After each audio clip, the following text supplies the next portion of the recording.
Hello friends, எல்லாம் எப்படி இருக்கீங்க? வெல்கம் டு மிஸ்டர் சம்பா சமையல். இன்னைக்கு நம்ம செய்ய போகிற ரெசிபி என்னன்னு பார்த்தீங்கன்னா மேகி மஞ்சூரியன் செய்ய போகிறோம். ரொம்ப சிம்பிளாக செஞ்சிடலாம். ரொம்ப ஈஸியான ரெசிபி தான். அதுக்கு தேவையான பொருள் என்னன்னு பார்க்கலாம். அது எப்படி செய்யலான்னு பார்க்கலாம். வாங்க வீடியோக்குள்ளே போகலாம். மேகி பாக்கெட் ஒன்று எடுத்து ஒரு டம்ளர் தண்ணி ஊற்றி வேக வச்சு எடுத்து வச்சுருக்கோம். பெரிய வெங்காயம் வந்து நைஸாக அப்படி நீல வாக்கில் கட் பண்ணி வச்சுக்கோங்க. அதேமாரி சிகப்பு குடமிளகா அதேமாரி நீளமாக வெட்டி வச்சுருக்கோம். முட்டைக்கோசு அதே மாதிரி நைஸா இப்படி கட் பண்ணி வச்சுங்க நீல வாக்கில். கிரீன் கலர் குடமிளகா கட் பண்ணி வச்சிருக்கோம். பூண்டு பொடியை கட் பண்ணி வச்சிருக்கோம். இது எப்படி செய்யலாம்னு பார்க்கலாம். அது கடாய் பற்ற வச்சுக்கலாம். ஆயில் ஒரு 3 ஸ்பூன் ஊற்றிக்கலாம். கம்மியாக ஊற்றினா போதும். ஆயில் சூடாயிருச்சு. ஃபர்ஸ்ட் பொடியாக வெட்டினா பூண்டு போட்டுக்கலாம். ரொம்ப செவக்க வேண்டாம். பூண்டு லைட்டாக பொரிஞ்சா போதும். அடுத்தடுத்து போட்டுடலாம். நம்ம அடுத்து பெரிய வெங்காயம் போட்டுடலாம். வெங்காயம் இப்படி லைட்டா பொன்னிறமா வரும்போது நம்ம வெட்டி வச்ச குடமிளகாய் போட்டுடலாம். கட் பண்ணி வச்ச குடமிளகாய் போட்டுடலாம்.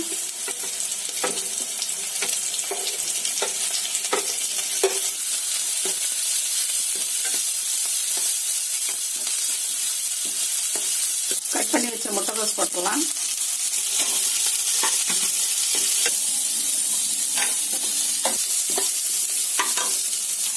காய்க்கு தகுந்த உப்பு போட்டுடலாம்.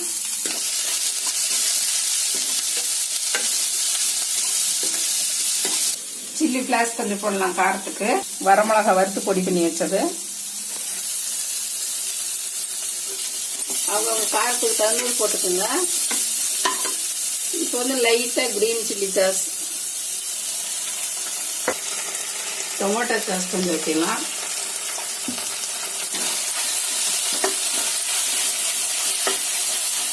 இதுக்கு வந்து சோயா சாஸ் வினிகர்லாம் எதுவும் தேவையில்லை.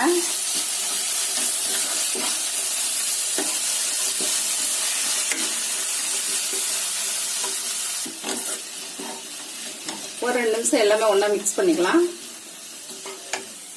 மேகி நம்ம வேக வச்சு எடுத்த மேகி ஒன்று போட்டுடலாம்.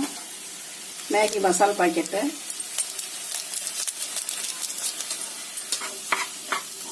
நல்லா இப்படி பிரிச்சு விட்டு நல்லா கிளறி விட்டுருங்க. எல்லா பக்கம் மசாலா போடுற மாதிரி மேகியில்.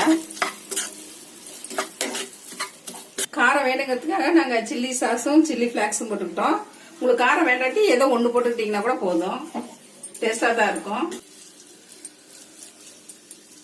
பாருங்க எவ்வளவு சீக்கிரம் ரெடி பண்ணியாச்சு. ஈவினிங் ஸ்நாக்ஸ் மாதிரி செஞ்சு குழந்தைங்க பெரியவங்க எல்லாத்தையும் கொடுத்தீங்கன்னா நல்லா இருக்கும். டேஸ்டானது. கடையில் போய் வாங்கினா இவ்வளோ காசு கொடுத்து வாங்கணும். நீங்களும் உங்க வீட்டில் எல்லாம் இதே செஞ்சு சாப்பிட்டு பாருங்க. நம்ம ரெடி பண்ண மேகி மஞ்சூரியனை ஒரு பிளேட்டுக்கு ட்ரான்ஸ்ஃபர் பண்ணிடலாம்.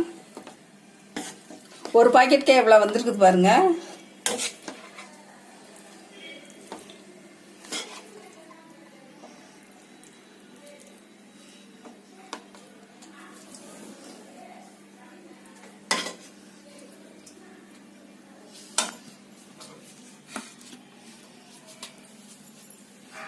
கடையில் விற்கிற மாதிரியே நம்ம செஞ்சுருக்கோம். இதை வீட்டில் செஞ்சு குழந்தைங்களுக்கு கொடுங்க. கடையில் வாங்கி சாப்பிட்டா எவ்வளோ செலவாகும். ஒரு பாக்கெட்டுக்கு எவ்வளோ வந்திருக்கு பாருங்க. ஒரு 2 பாக்கெட் போட்டோம்னா ஃபேமிலியில் 3 பேர் சாப்பிட்டுக்கலாம். வயிறு ஃபுல்லாக இருக்கும். டேஸ்ட் ரொம்ப நல்லா இருக்குது. நீங்களும் இதை செஞ்சு பாருங்க. எல்லாரும் செஞ்சுட்டு எப்படி இருக்குன்னு எனக்கு சொல்லுங்க. இந்த சமையல் பிடிச்சதுன்னா மிஸ்டர் சம்பா சமையலுக்கு சப்ஸ்கிரைப் பண்ணுங்க. மறக்காம பெல் பட்டனை கிளிக் பண்ணுங்க. தேங்க்யூ.